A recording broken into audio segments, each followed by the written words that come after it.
کوئی ہمارے نبی کی بات کر دے تو ہم اس پہ جان بھی دینے کو یا لینے کو تیار ہیں۔ اب اتنی گفتگو کی ہے، اس کو چیلنج اگر کسی نے کرنا ہو اس کو چیلنج کر دیں کہ کہاں دوڑے جاتے ہو، تو وہ نہیں بھاگے اور آپ کی حفاظت میں جان دیتے گئے۔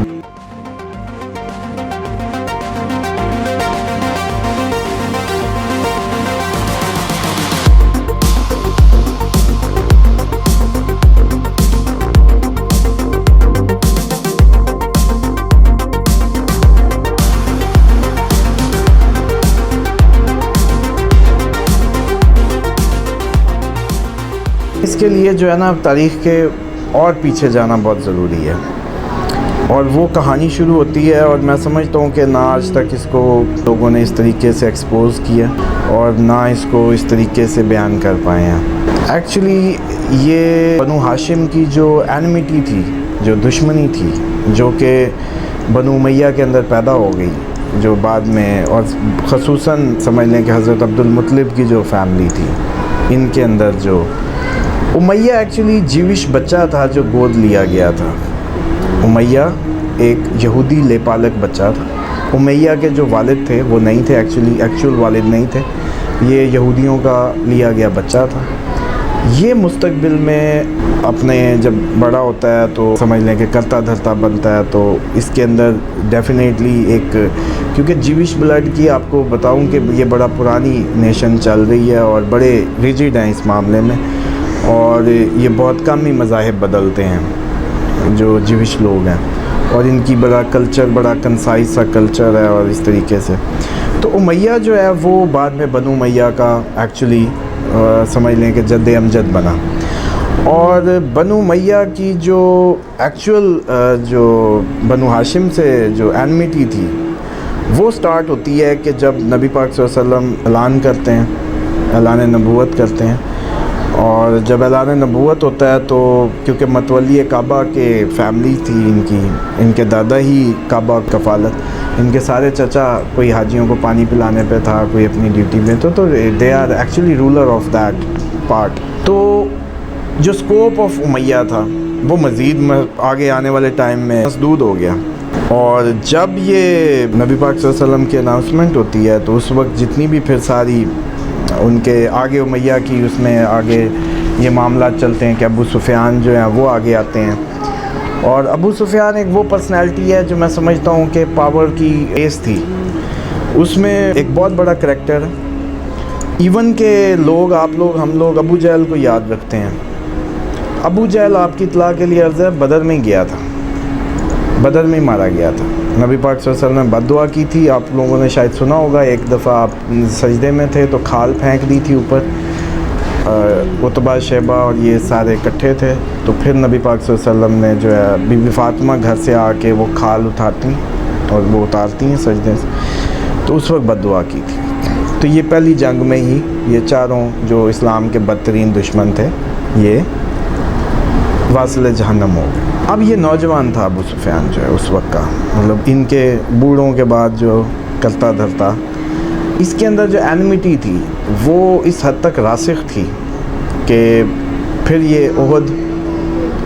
احد میں ناکامی ہوتی ہے، کیونکہ اس کی فیملی بہت زیادہ ڈیمیج ہوتی ہے، اسی لیے اس کی وائف جو ہندہ ہے وہ حضرت حمزہ کا کلیجہ چباتی ہے احد میں۔ تو حضرت حمزہ کیونکہ آپ کے بنو ہاشم کے اس وقت کے ہیرو تھے، آپ ان کو کہہ سکتے ہیں کہ بڑا علی اس وقت کا وہ تھے، تو احد میں وہ شہید کر دیے گئے۔ تو اس کی وائف نے، کیونکہ اس کا بھائی اور اس کا جو والد تھا ہندہ کا وہ حضرت حمزہ نے تھا، تو بدر ایک بہت بڑا مارکا تھا۔ پھر چند لوگ اچانک، مطلب ایک گروہ مسلمان اعلان ہوا اور اچانک اتنا بڑا چیلنج کر گیا ہے پورے پرانے سسٹم کو اور ساری اس کو، تو احد ہوتی ہے، اور احد میں پھر یہ خالد بن ولید جو ہیں وہ جو درے پہ لوگوں کی ڈیوٹی تھی وہ اپنا درہ چھوڑتے ہیں اور پھر اٹیک کرتے ہیں واپس، اور یہ بڑا ڈیمیج دیتے ہیں احد میں ہمیں بطور مسلم۔ وہ جنگ بھی ابو سفیان نے لیڈ کی جو احد تھی۔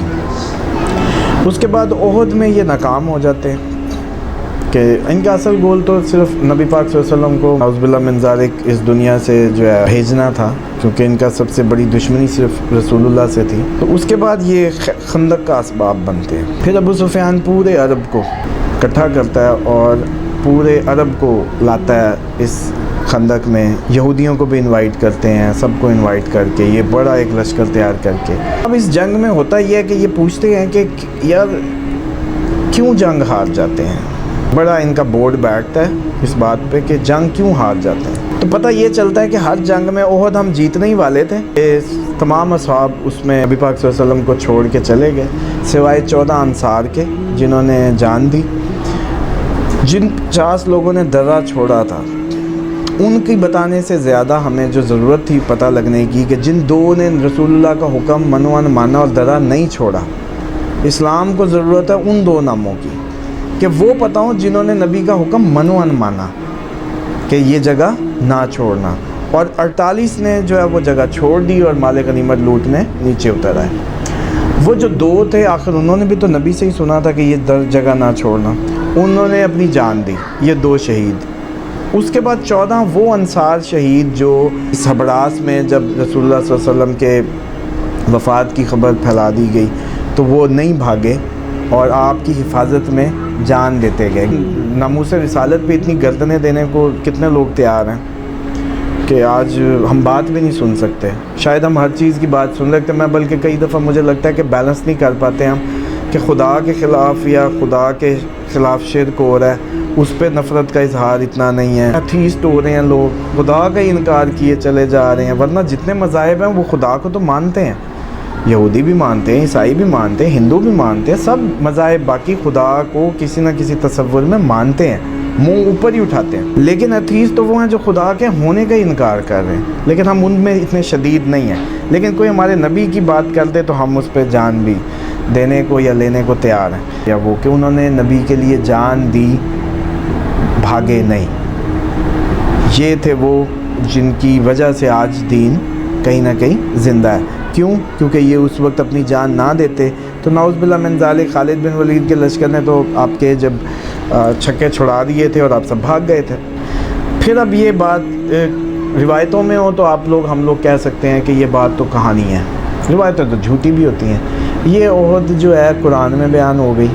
کہ نبی پاک صلی اللہ علیہ وسلم پیچھے سے بلا رہے ہیں، کہاں دوڑے جاتے ہو، میں زندہ ہوں، مطلب کہاں دوڑے جاتے ہو مجھے چھوڑ کے، تو کیا وہ رسول اللہ کی آواز نہیں سن رہے ہوں گے؟ چلو جتنی مرضی ہبڑاس ہو، قریب والا اس سے قریب والا، کہ ساری ایک دم زوم کر کے دور چلے گئے تھے اور آپ اکیلے تھے، تو 1 منٹ کے لیے مان لیں کہ آپ اکیلے تھے اور یہ 14 نے پہلے جان دی ہے۔ آخر میں حضرت علی تھے اور وہ طواف کر رہے تھے۔ یہی موقع تھا جب حضرت علی کی تلوار بھی ٹوٹ گئی، تو نبی پاک صلی اللہ علیہ وسلم کھجور کی ٹہنی دیتے ہیں۔ یہاں یہ جو کھجور کی ٹہنی حضرت علی کو دینا اور ان کا لینا، یہ باور کراتا ہے کہ رسول کی اطاعت میں اس حد تک چلے جاؤ کہ آگے سے سوال نہ کرو کہ جی یہاں تو تلواریں ٹوٹ رہی ہیں تو آپ مجھے یہ چھڑیاں دے رہے ہیں، لیکن نہیں، یہ اطاعت رسول کہ سمینا و اطعنا، سنا اور اطاعت کی، یہ علی سے ہی سیکھ سکتے ہیں صرف۔ اس کے بعد آپ نے 3 دفعہ دی اس کو، جتنے بھی جو آج تک مولا علی کے ڈیفرنٹ موقعوں پہ القابات ہیں، تو اسی لیے وہ ید اللہ ہیں، اسی لیے وہ شیر خدا ہیں، اسی لیے وہ وجہ اللہ ہیں۔ یہ وجہ الکریم کا کیا مطلب ہے؟ اللہ کا چہرہ جس کو دیکھ کے آپ کو خدا یاد آ جائے۔ یہ تو ہماری معلومات کی کمی ہے، لینگویجز کے ایشو ہیں جس کی وجہ سے ہمیں یہ حالت کا فائدہ اٹھا کے فرقہ اور اس طرح کی باتوں کو ڈالا گیا۔ کوئی کسی کی ذاتی پراپرٹی نہیں ہے، یہ ہم سب فرقوں کی مشترکہ پرسنالٹیز ہیں۔ ہاں یہ ہے کہ آپ ایک ہسٹری کو مولڈ کر کے کوئی سائڈ دینے یا لینے کی کوشش نہ کریں۔ میں نے اب اتنی گفتگو کی ہے، اس کو چیلنج اگر کسی نے کرنا ہو، جو بھاگے نہیں، فگر کو چیلنج کرے، بالکل ٹھیک ہے۔ وہ کہے کہ جو آپ نے کہا سب بھاگ گئے تو یہ 1 نہیں بھاگا تھا یا 2 نہیں بھاگے تھے، نام دیں، بہت اچھی بات ہے۔ وہ بتائیں کہ وہ 50 کے 50 نہیں درہ چھوڑ دیا تھا، آپ نے فگر دیا کہ 2 نے شہادت بھی دی، اس کو چیلنج کر دیں کہ قرآن میں جو نبی پاک صلی اللہ علیہ وسلم پیچھے سے بلا رہے ہیں وہ نہیں بلایا گیا، کہ کہاں دوڑے جاتے ہو۔